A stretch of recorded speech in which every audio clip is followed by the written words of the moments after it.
Kita tahu begitu banyak pemain naturalisasi tersebut juga dipanggil ke tim nasional Indonesia. Tentu dipanggil karena sesuai dengan kebutuhan. Ada striker, ada midfielder, ada defender. Semuanya memang di bawah Sintayong. Nah, bagaimana Sintayong untuk meramu starting 11 dia ya untuk bisa menampung begitu banyak pemain ya, dan pemain-pemain yang bagus-bagus kalau bicara di tim senior. Ungkapan Erick Thohir, penyerang baru Indonesia, tulang punggung timnas Indonesia kualifikasi Piala Dunia 2026. Anthony Santos adalah pemain hebat. Anthony Santos berasal dari Brazil. Pemain berusia 24 tahun ini bermain di Manchester United Liga Inggris. Anthony Santos dikabarkan memiliki keturunan Indonesia-Brazil. Orang tuanya berasal dari Nganjuk, Jawa, Indonesia. Karena di Piala AFF ini kita ditargetkan untuk harus juara. Ya. Tidak ada kata lain lagi.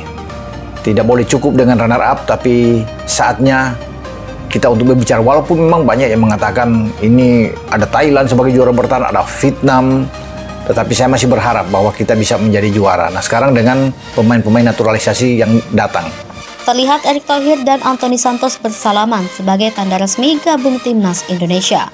Kehadiran Anthony Santos menambah daya gedor timnas Indonesia dengan menghadapi ronde 3 Piala Dunia 2026 zona Asia. Sintayong pernah mendapatkan lemparan telur, busuk, dan bantal dari penggemar sepak bola Korea Selatan. Gara-gara Sintayong gagal membawa timnas Korea Selatan melaju Piala Dunia 2018. Sintayong menjadi pelatih timnas Korea Selatan. Timnas Korea Selatan kalah melawan Brazil sehingga tersingkir dari Piala Dunia 2018. Pulang ke Korea Selatan, Sintayong disambut dengan cacian penggemar sepak bola Korea Selatan. Sintayong langsung kehilangan jabatan pelatih timnas Korea Selatan. Setelah itu, Sintayong mendapatkan tawaran melatih timnas Indonesia. 4 tahun melatih timnas Indonesia, Sintayong berhasil menunjukkan prestasi sepak bola Indonesia. Sintayong pulang kampung ke Korea Selatan. Pelatih timnas Indonesia ini tidak lagi kena lemparan telur busuk dan bantal dari penggemar sepak bola Korea Selatan. Penyambutan Sintayong berubah 180 derajat dari penggemar sepak bola Korea Selatan. Tahun 2018, Sintayong pernah menjadi pelatih timnas Korea Selatan. Hasil buruk Piala Dunia 2018 membuat penggemar sepak bola kesal dan melempari Sintayong dengan telur busuk dan bantal. Sintayong sangat sedih dan marah. Desakan penggemar sepak bola memintanya mundur dari kursi pelatih timnas Korea Selatan akhirnya turuti. Setelah kejadian itu, Sintayong menuju Indonesia. Sintayong meninggalkan Korea Selatan. 4 tahun Sintayong melatih timnas Indonesia membuah hasil sangat baik. Sintayong berada di Korea Selatan berbagi pengalaman selama menjadi pelatih timnas Indonesia. Sintayong kumpul bersama warga Korea Selatan. Dalam kesempatan itu, Sintayong mengaku bersyukur keberadaannya diterima masyarakat Indonesia.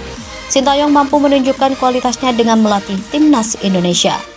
Prestasi yang ia capai bersama timnas Indonesia adalah juara SEA Games, lolos kualifikasi Piala Asia U23 2024, juara 4 Piala Asia U23 2024, lolos ronde 1, 2, dan 3 kualifikasi Piala Dunia 2026. Sintayong juga berhasil membawa timnas Indonesia lolos Piala Asia 2027. Bahkan menjadi negara satu-satunya di Asia Tenggara lolos Piala Asia 2027 tanpa melalui babak kualifikasi. Masih banyak lagi prestasi ditorehkan Sintayong kepada Indonesia. Sepak bola lokal Roni Pangemenan menjawab rumor Anthony Santos akan dinaturalisasi untuk membela timnas Indonesia. Ia mengaku sudah menanyakan hal tersebut kepada Ketum PSSI Erick Thohir. Kabar Anthony Matius dos Santos hendak dinaturalisasi sempat muncul di media sosial. Hal itu pun sampai ke telinga Bung Ropan, sapaan akrab Roni, yang kerap membahas isu-isu terhangat seputar pemain keturunan yang hendak dinaturalisasi. Sang pengamat membenarkan PSSI tengah mencari pemain keturunan di lini serang untuk memperkuat timnas Indonesia. Soal kebenaran rumor Anthony, ia sempat bertanya kepada Erick. Namun ketum PSSI itu tidak memberikan jawaban. Ropan lalu mengatakan, iya, Anthony dinaturalisasi menjadi WNI. Belum lagi Anthony juga tidak punya darah keturunan Indonesia sama sekali. Anthony memang mustahil dinaturalisasi menjadi WNI sebab pemain berusia 24 tahun itu telah tampil sebanyak 20 kali di timnas Brazil, yang mana melebihi jumlah minimal yang ditentukan FIFA jika seorang pemain hendak dinaturalisasi. Belum lagi Anthony juga tidak punya darah keturunan Indonesia sama sekali. Ia jelas tidak memenuhi ketentuan untuk mengajukan permohonan menjadi WNI sesuai undang-undang yang berlaku. Lagi pula rumor mengenai Anthony yang hendak dinaturalisasi menjadi WNI tersebut beredar di media sosial. Bisa dipastikan hal tersebut merupakan lelucon belaka mengingat penurunan performa yang dialami ex Ajax Amsterdam itu belakangan ini. Penampilan angin-anginan di Manchester United sepanjang musim 2023 sampai 2024 berakibat tidak dipanggilnya Anthony ke skuad timnas Brazil di Copa America lalu. Ia kini juga harus berjuang keras merebut tempat di skuad asuhan Erik ten Hag lantaran Jadon Sancho sudah kembali dari masa peminjaman. Erick Thohir tambah gelandang sayap, Anthony Santos pemain MU gabung Indonesia kualifikasi Piala Dunia 2026. Pemain gelandang sayap Anthony Santos gabung timnas Indonesia untuk memperkuat pertandingan ronde 3 kualifikasi Piala Dunia 2026 zona Asia. Anthony Santos adalah pemain hebat. Anthony Santos berasal dari Brazil.